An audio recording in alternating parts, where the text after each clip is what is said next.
як ҷавони тоҷикро зинда ба қабр гузоштанд, аммо бо хости худованд ин ҷавон аз қабр зинда баромад.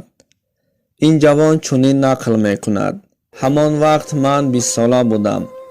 рӯзе табам боло шуду манро табларза фаро гирифт, гӯё ки касе аз сарам об рехтагӣ бар ин арақ мекардам. баъд аз 1 соат бе ягон дору табам паст шуд. ноомадии корро бинед ки дар хона ғайр аз ман касе набуд. баъд аз паст шудани ҳарорати бадан манро хоб фаро гирифту хобам бурдааст. худам намедонам чӣ қадар хоб кардам, аммо аз ҷоям хестам, дарди баданро ҳис кардам, гӯё ки дарди баданҳоям ба ман оромӣ намедод. гирду атрофам торик ва тинҷу осуда буд. ба назарам дар пешониям чизе буд. хостам дастамро боло барам, аммо дастонам бастидагӣ буд. чизе ки дар пешониям буд бар ман халал мерасонд. ҳатто ҷунбондани дастонам низ бароям вазминӣ мекард. чӣ шуда истоданашро намедонистам. модарамро бо садои баланд фарёд кардам. садоям ба берун намебаромад, гӯё дар дохили шиша истодагӣ бар ин ба назар мерасид. дар гирду атрофам аз коғаз гулҳо ва дар пешониям низ коғаз буданашро ҳис кардам. каме пас гӯё аз пешониям хун мепарид ва ман ба ҳаяҷон афтида аз ҳуш рафтам. ҳамон вақт ба ман боз зиёдтар имкони дубора зиндагӣ кардан шуд.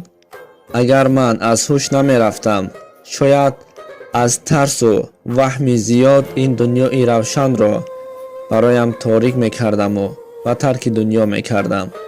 вақте ба ҳуш омадам, дидам ки дар дохили кафан ҳастаму дар атрофам садоҳое ба гӯшам мерасид.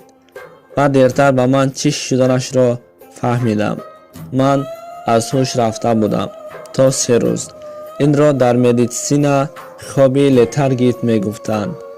хулас манро шуста кафанпеш карданд.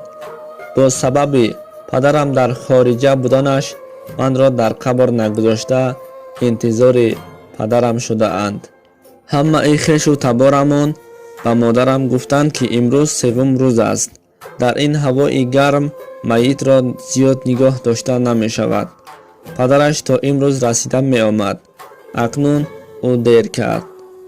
ва бо чунин суханҳо модарамро розӣ карданд.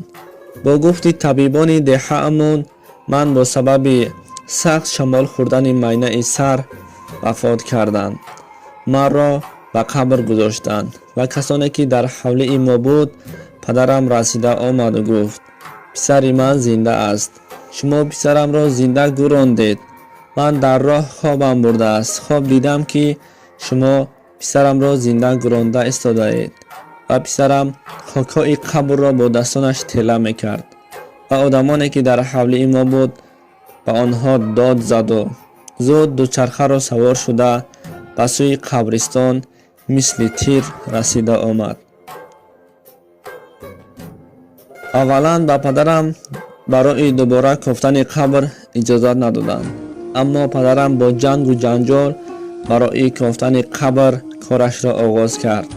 зуд қабрро кушода, чизе ки дар дари лаҳад буд, онҳоро гирифта яксина кард. манро дар ҳолати зинда аз қабр мебарорад.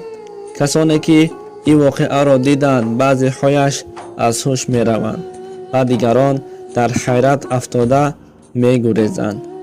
ман бо сабаби 3 рӯз дар кафан буданам роҳ гашта наметавонистам. падарам бо ҷомаи худаш манро пӯшонда бо мошини ҳамсояамон манро ба хона бурд. дар хоби падарам худованд аён намекард ё ин ки каме дер мекард. ва ман чӣ мешуд? агар ин воқеаро ба ёд орам, манро табларза фаро мегирад, гуфтааст муаллиф.